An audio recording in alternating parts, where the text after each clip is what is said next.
Salut tout le monde, soyez tous les bienvenus. Dans cette vidéo, je vais vous expliquer comment faire pour accorder précisément le détuna. Donc pour tous ceux qui ne connaîtraient pas le détuna, il s'agit tout simplement du petit gadget que l'on peut voir ici, qui a été inventé par Eddie Van Halen, que l'on peut trouver soit d'origine sur les guitares de la marque EVH, soit qu'on peut acheter à part pour à peu près une soixantaine d'euros je pense, et qui se fixe donc sur le vibrato. Grâce à ce petit gadget, ça permet de descendre son mi grave d'un ton plus bas pour faire des accords de drop D, et ainsi de pouvoir en un clin d'œil pouvoir changer de l'un à l'autre. Alors pourquoi est-ce que je fais ce tutoriel? Tout simplement parce que lorsqu'on n'a pas l'habitude d'utiliser le détuna, et bien en fait tout simplement on se rend compte que on n'arrive jamais à avoir les deux notes parfaitement accordées. On a soit le ré qui est bien accordé mais pas le mi, ou alors l'inverse, on a le mi qui est parfaitement bien accordé, mais pas lorsque l'on passe la corde en ré.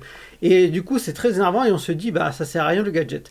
En fait, vous allez voir que c'est super facile à régler, mais vraiment, à condition de bien respecter les étapes et surtout de bien avoir l'outillage nécessaire. Premier prérequis, le détuna ne fonctionne que si votre vibrato, il a un aspect de vibrato Floyd Rose original. Donc ça veut dire que tous les vibratos de type Floyd qui sont avec des molettes, comme par exemple sur les guitares headless, tous les vibratos de type Ibanez, donc Edge, Low Pro Edge, tout ça, ça ne fonctionnera pas. Le détuna ne fonctionne vraiment que si vous avez un Floyd de ce type-là. Ça, c'est le premier prérequis. Deuxième prérequis, complètement obligatoire, vous ne pouvez installer le détuna et garder un bon accordage qu'à la condition que votre vibrato Floyd Rose ne soit pas flottant, c'est-à-dire qu'on ne puisse pas tirer la barre de vibrato vers l'arrière.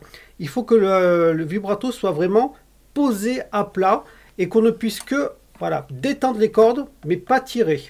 Sans ça, ça ne fonctionnera jamais, et vous aurez toujours d'énormes problèmes d'accordage. Vous aurez toujours un écart à peu près de, allez, au mieux un huitième de ton, au pire un quart, voire même un demi-ton, ça dépend. Mais vraiment, on entendra qu'il y a quelque chose qui ne va pas. Donc n'oubliez pas, un vibrato non flottant, c'est quasi obligatoire. Et si quelqu'un vous dit, moi j'ai un vibrato flottant et j'ai pas ce problème, ben je pense qu'il est temps d'aller consulter un ORL. L'étape pour pouvoir régler le vibrato, en fait, il n'est pas compliqué du tout. Premièrement, ce qu'on va faire, c'est qu'on va desserrer les molettes qui sont en haut de la tête. Une fois que c'est fait, on n'a pas besoin de retirer d'ailleurs toutes les molettes, il suffit juste de les desserrer pour que les cordes soient légèrement glissantes. On va ensuite dévisser complètement les molettes au niveau du vibrato des fine tuners. Donc on va complètement les remonter, toutes complètement. Et ensuite, on va les visser de 2 tours entiers chacune, pas plus. Et vous allez comprendre ensuite pourquoi. Troisièmement, on va tirer le détuna, donc on part du principe que vous l'avez déjà installé sur votre vibrato, que vous avez au moins réussi cette opération, et on va mettre le détuna en position drop, donc c'est-à-dire tirer vers l'arrière. Une fois que c'est fait, on va ensuite accorder chaque corde grâce aux mécaniques sur la tête. On va partir par exemple sur un accordage de mi standard, voilà, après ce sera à vous de l'adapter.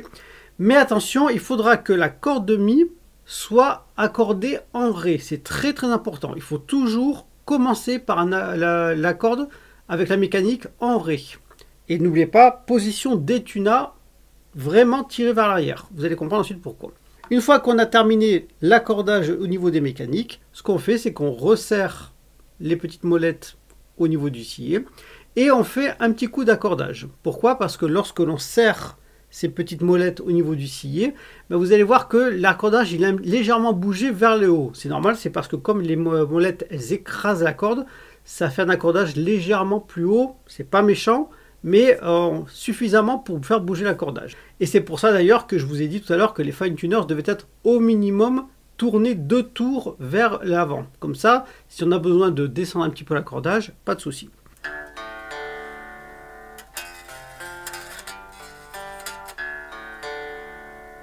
Ok, en ré, on est bien accordé. Maintenant, si je passe le détuna en mi,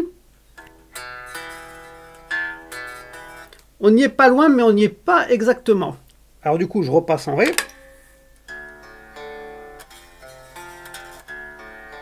Lui, il marche toujours bien. Je repasse en mi. Non, il y a quelque chose qui ne va pas. Et effectivement, qu'est-ce qui s'est passé? Eh bien, il va falloir accorder également le détuna, comme si c'était une molette de fine tuners. Et pour ça, et c'est là la petite astuce à bien avoir au moment où on fait le réglage, c'est que vous allez avoir besoin de l'outil qui est livré avec le détuna. Donc, soit c'est livré avec la guitare, si jamais vous achetez la guitare avec le détuna, soit c'est livré dans le petit boîtier du détuna, et il s'agit de la toute petite clé Allen qui est livrée avec. Et c'est là le petit secret pour pouvoir vraiment réussir, c'est que cette petite clé Allen, si vous ne l'avez pas, vous ne pouvez pas accorder précisément le détuna. Et en fait, le principe, c'est que vous avez une petite vis qui est sur le côté du détuna, et on va accorder la guitare, donc avec le détuna en place, et on va l'accorder en mi.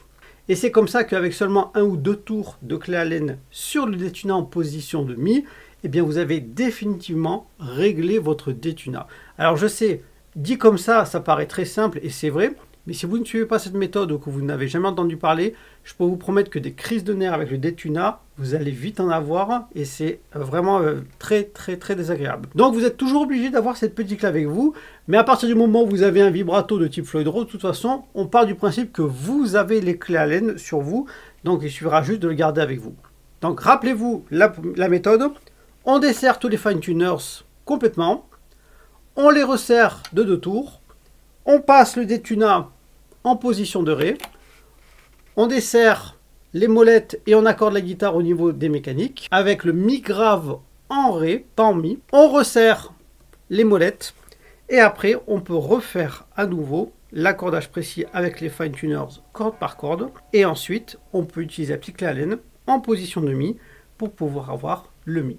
Et là, ça fonctionnera parfaitement. C'est vrai que c'est toujours agréable de pouvoir se dire qu'on a un outil qui fonctionne bien, parce que il n'y a rien de plus écœurant qu'une guitare qu'on ne peut pas jouer ou qui se désaccorde tout le temps. Merci beaucoup d'avoir suivi la vidéo. Je vous dis à très vite pour de prochaines aventures. Portez-vous bien. Ciao, ciao.